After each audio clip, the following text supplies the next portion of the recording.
Joint practice between the Dolphins and Jaguars is in the books, and it's now time to start preparing for the final preseason game and 53-man roster cutdowns, and that can be a bit of a challenge.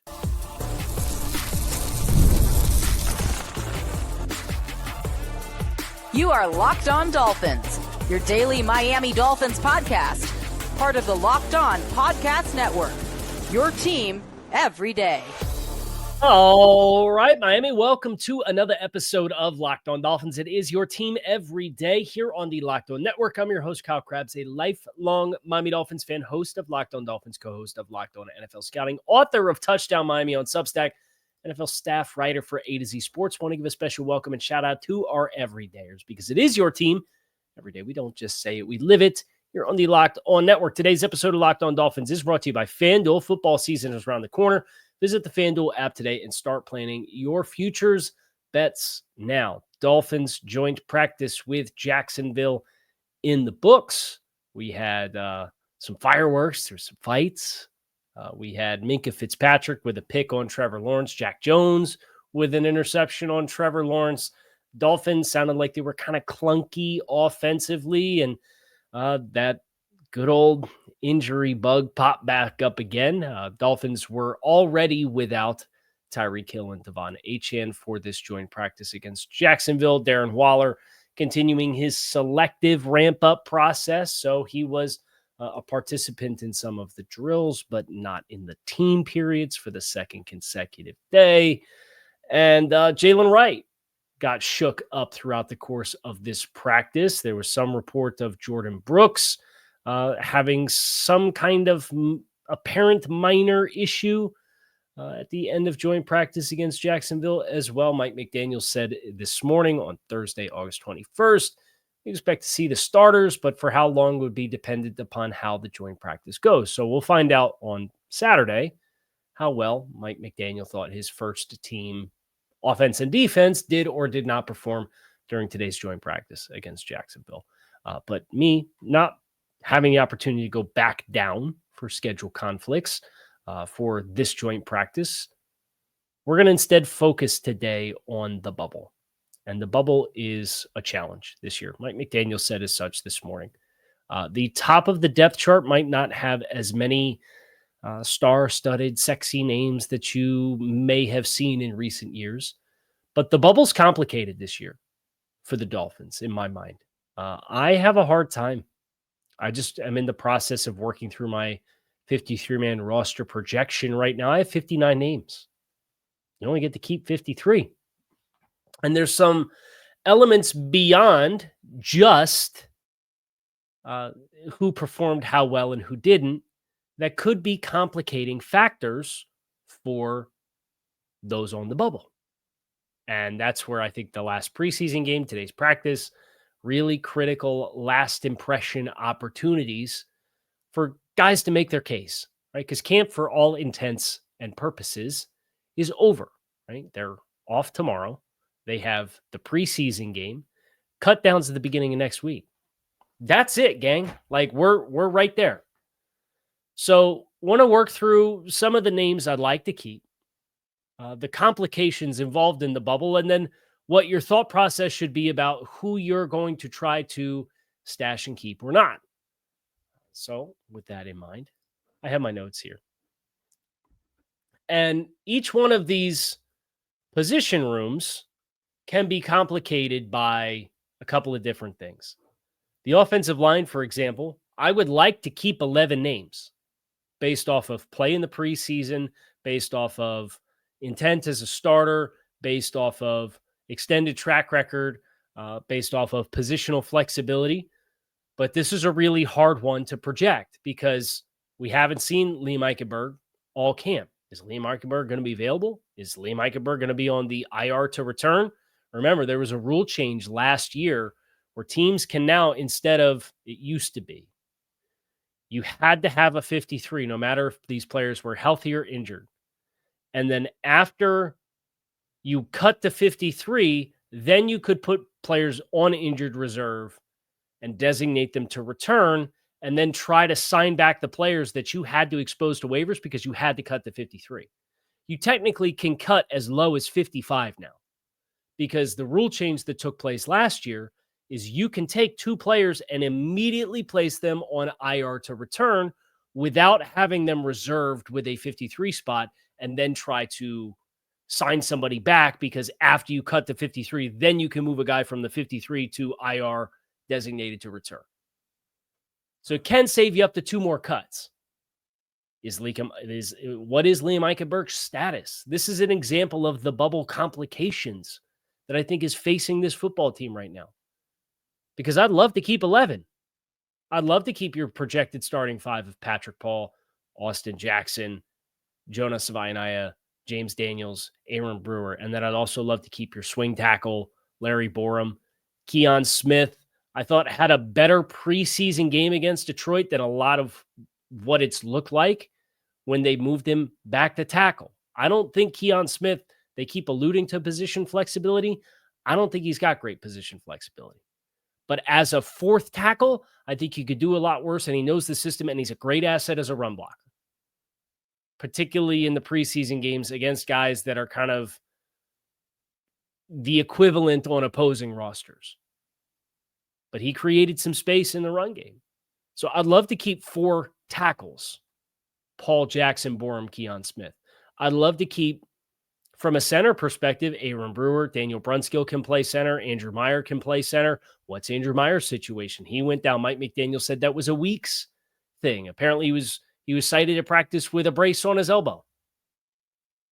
What does that mean for his return to action? Is that an IR to return? Is he going to be ready by week 2? Is he going to be ready by week 10? Is he going to be ready for the start of the season? You don't know. If he was going to be out for the year, they'd have put him on IR already and opened up the roster spot. But it complicates things. But you also don't need 4 guys that can snap. And you're talking about Brewer, Brunskill, Meyer, Eichenberg can all snap. You'd love to have one more player that's probably a guard tackle flex instead of a center guard flex. But that's not where you're strong. James Daniels can snap, but he's a starting guard. Jonas Savaiinaea probably would be like your 5th guard tackle flex because he played tackle in college, but you don't want to play that musical chairs game. And Braden Daniels has been awesome in the preseason. Really flashing. As a former mid-round draft choice in 23. He's a young guy. Think there's a stylistic fit that could make some sense here.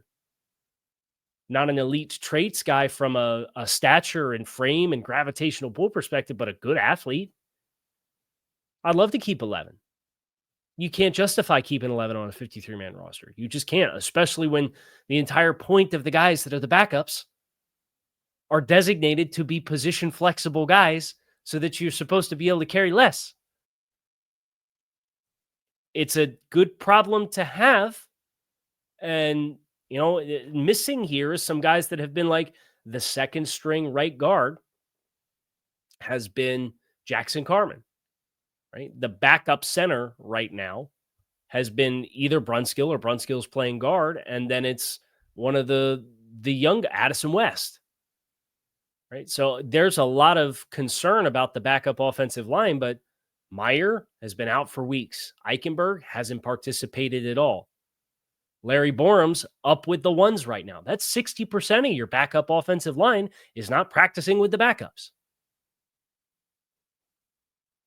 Now, are all these guys world beaters? Of course not.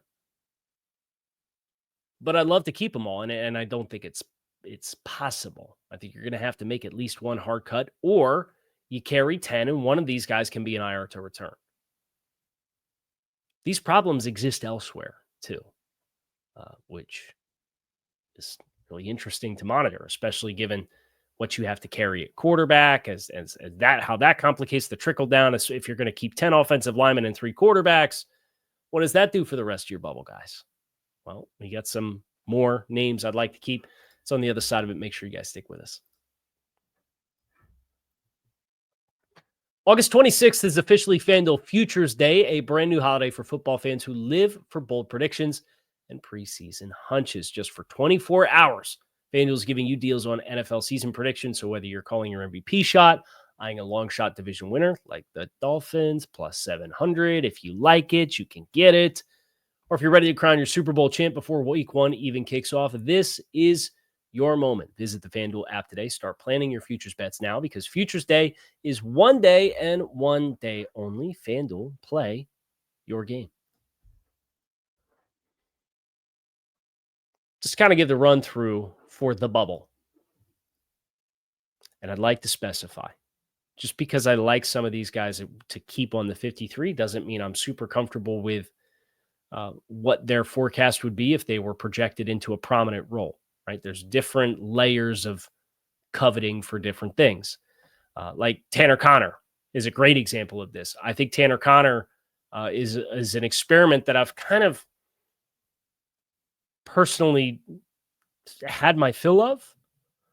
But if Darren Waller's your solution at tight end, and Darren Waller was banged up with the Giants before he retired, and then he retired and then unretired, and now he's back. And if you just kept Pharaoh Brown and Julian Hill, if Darren Waller doesn't pan out, you need another skill set like a Tanner Connor in your tight end room, in my opinion. Or else you are really handcuffing yourself, in my mind, with your personnel and matchups and what you try to do. So I think Connor's an appropriate backup hedge for Darren Waller. So I'd like to keep 4 tight ends. I'd like to keep 6 wide receivers. The 6 wide receivers I'd like to keep would be Tyreek Hill, Jalen Waddle, Nick Westbrook-Ikine, Dwayne Eskridge, Malik Washington, Taj Washington. I'd like to keep those 6. So that's 10 on pass catchers. I'd like to keep 11, as I've outlined, at offensive line. That'd be 21. And then 3 quarterbacks is 24. If you split the roster down the middle, you get 25 on each side of the ball. We didn't include Alec Ingold. That'd be 25. We didn't include any running backs yet. So that's Devon Achane. That's Jalen Wright. That's Ollie Gordon. That's potentially a mystery 4th. I don't think that player's on the roster right now. Jalen Wright got banged up at practice today. So do you have 2 question marks? In that case, maybe it is Mike Boone or Shamklin plus somebody else. There's some rumor mills out there that the Dolphins are interested in Brian Robinson Jr. from Washington. If that comes to pass, we'll tackle it when we get there. I don't want to get too far ahead of ourselves with that one at this stage. So you could see the math problem presenting itself. And then you have the specialists, Jason Sanders, Jake Bailey, and Joe Cardona. Those are settled. I think your settled groups would be the 3 quarterbacks in Tagovailoa, Zach Wilson, and Quinn Ewers. Sanders, Bailey, Cardona, specialists. You probably have 4 lock, stock, barrel wide receivers in Tyreek Hill, Jalen Waddle, Westbrook-Ikine, and Malik Washington. I think you probably have 3 locks at tight end with Darren Waller, Pharaoh Brown, and Julian Hill. And then I would say probably the top 7 offensive linemen should be considered locks with Patrick Paul, Austin Jackson, Jonas Vaitanaya, Aaron Brewer, James Daniels. This is what I get for going out of order and just not going left or right. Larry Borum as the swing tackle. And then, I mean, I could really see it breaking in any number of different ways. It's a question of, if Meyer's healthy, Meyer, I would assume, is on the 53 because they invested all year last year to him. And Mike McDaniel said he was one of the most improved training camps on the roster this year before he got hurt. So I'd assume he's a lock, but is he healthy? If you're splitting hairs with Eichenberg and Brunskill, and Eichenberg's not healthy and Brunskill is, do you keep Brunskill and do you IR Eichenberg? Do you have an opportunity to move on from it? It's kind of muddy past that point. I think there's different kinds of appeal with different guys. Defensively, the Ethan Bonner injury complicates corner. Because for me, Storm Duck's going to be a starter. I think Jack Jones is going to be the other starter on the outside. And then I think this team's really angling for Jason Marshall in the nickel. But what complicates Jason Marshall becoming the nickel is, what is the trickle down for Mike Hilton? Do they slow play Jason Marshall because he never played nickel before? He was awesome against Detroit in that spot. Sounded like he made a couple plays today as well. Does Marshall become the preferred option at nickel because he's young and you want to lean into player development? Do you slow play him and have Mike Hilton hold the spot? Mike Hilton only has $167,000 in guaranteed salary, and it was a signing bonus that he already collected. So at this stage, like, you're not tethered to Mike Hilton. You're out of guaranteed money for Cam Smith. Ethan Bonner sounds like he's probably an IR candidate. Do you keep him on the 53? Do you IR him designated to return and use one of those two spots to save a cut? What's the deal with Kendall Sheffield? Do you make another move and bring somebody else in? Like, this one gets a little fuzzy too, in my mind. And if I'm being honest, I'd love to find a way to keep Isaiah Johnson, but that gets into the 53 psychology. You ask yourself, is Isaiah Johnson shown enough to some degree that some team would sacrifice their own 53 roster spot in this mass influx of talent into the pool to prioritize Isaiah Johnson over what's out there? Probably not. So that gets into, can you play the game within the game to keep players that you really want to keep, knowing you can get them back on the practice squad based on everybody flooding the market all at the same time? And that's what's to your advantage with the cut down window. Is it's the really crappy part of the business, but you get so many names available that I would be surprised if Isaiah Johnson had people knocking on his door to take somebody else's 53 spot. Predictively speaking, I think you have 7 corners that have a legitimate argument for a 53 spot.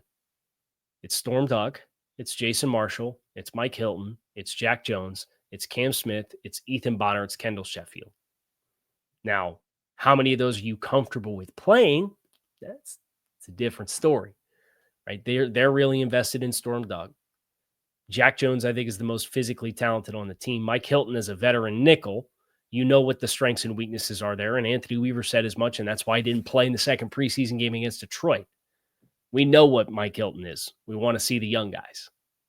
The question now is, what does the numbers game look like between safety and corner? Does Bonner get an IR to return spot? Does Bonner get an IR spot at all? Is Bonner a 2-week recovery window? Is Bonner an 8-week recovery window?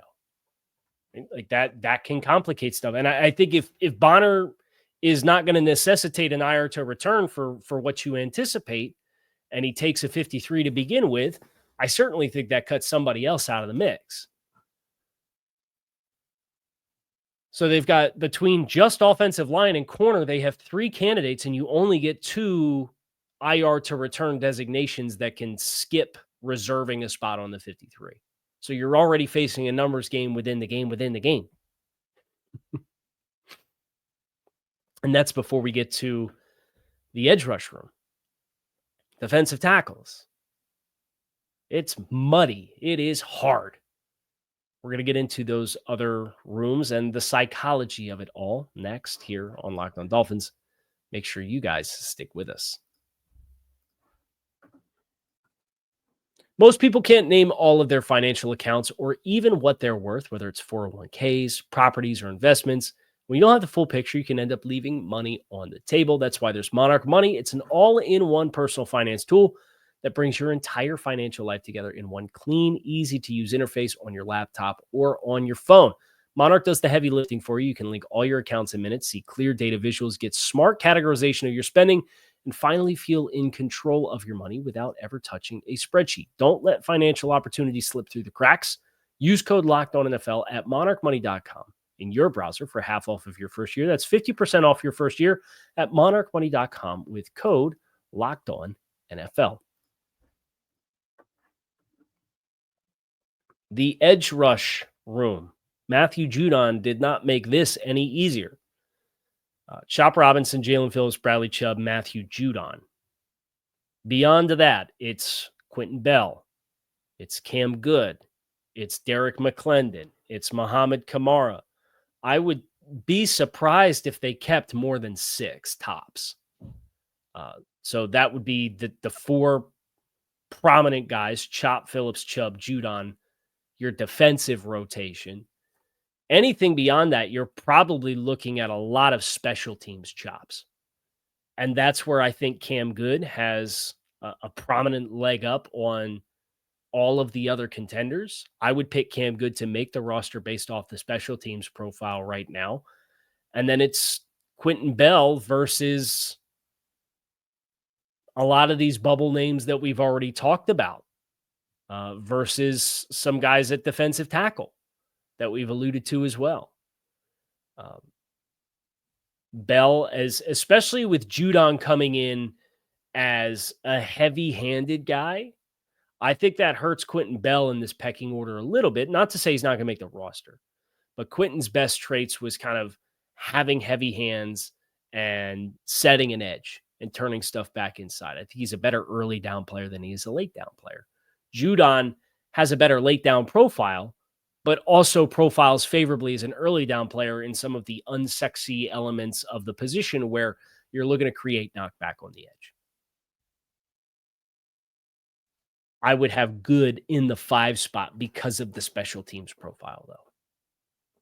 And then at defensive tackle, like, I've got Grant, Benito Jones, Zach Sealer, Jordan Phillips, Matthew Dickerson, Matthew Butler, Zeke Biggers, all competing for probably 5 spots, if not 6. I think between the edge guys and the defensive tackles, you'll get 11, would be my guess. And if you get 11, that means one of them's keeping 5, the other one's keeping 6. We just outlined a potential 6 at edge that would then leave you with 5 spots at defensive tackle or vice versa.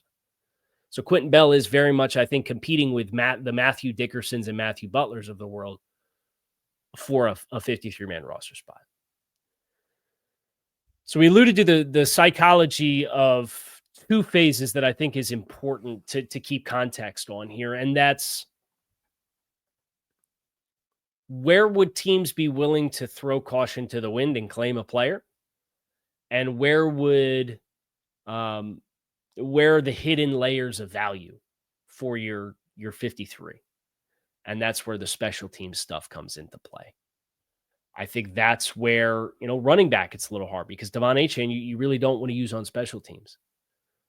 I'll give Ollie Gordon his flowers. He's beaten the crap out of a couple guys on Detroit, and then had somebody share he had another rep like that in joint practice today against Jacksonville on the punt return team where he's not letting his guy more than 5 yards downfield, like really aggressive. So you love that for an RB3, RB4, right? But is Ollie going to be in an elevated role? If he's going to be the RB2, you're probably not going to have him out there in that kind of role and utilization. So then whoever's in competition for RB4, whether it's Mike Boone, whether it's Shampklin, whether it's somebody else, is probably going to have some of that kind of profile. That's where Tanner Connor has some potential value as a tight end 4. That's where I think you have D. Eskridge having a leg up in the race for wide receiver 5 because of the return ability, but then Taj Washington relative to a guy that can beat man coverage gets more complicated. Safety, I think that's where some of the safeties towards the bottom of that pecking order, like Elijah Campbell, like potentially Dante Trader, like Patrick McMorris, those guys might have a leg up over some corners because of their profile as guys that tackle well. That's McMorris is that to a T. I think McMorris is a quintessential special teams guy. But I would have him 6th on the pecking order right now behind Fitzpatrick, Elijah Campbell, Yafitu Melifonwu, Dante Trader, and Ashton Davis, who's another player that through that same injury lens, what's his window look like? He had an injury early in camp. Dolphins said they avoided the worst. It's not a season-ending thing. He was spotted in a boot, and now he's spotted out of the boot. Is he close to return? Is he ready for week 2? Is he going to need till the end of October? That would be like a 4th IR to return candidate that you're not going to have the luxury to have. It's tough. That's why I don't fully subscribe to the idea that this team does not have depth.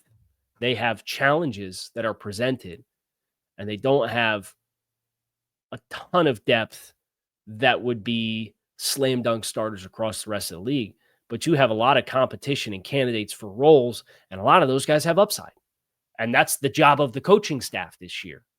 If you're measuring success beyond wins and losses for the Dolphins this year, it's how many of those players that you measure as having upside going into the year show growth and improvement, like what Chop Robinson did, like what it appears as though Patrick Paul did from last year to this year, like what we're expecting from Malik Washington. How many of those guys show that growth from September through early January? Because that's a big part of the argument for job security beyond wins and losses. It's going to do it for us here today on the show. Kyle Krabs, keep it locked in right here, Locked On Dolphins. It is your team every day. I appreciate you guys as always for checking out the show. Make it a great rest of your day. I'll be back again soon with more Miami Dolphins football coming your way. Go Fins.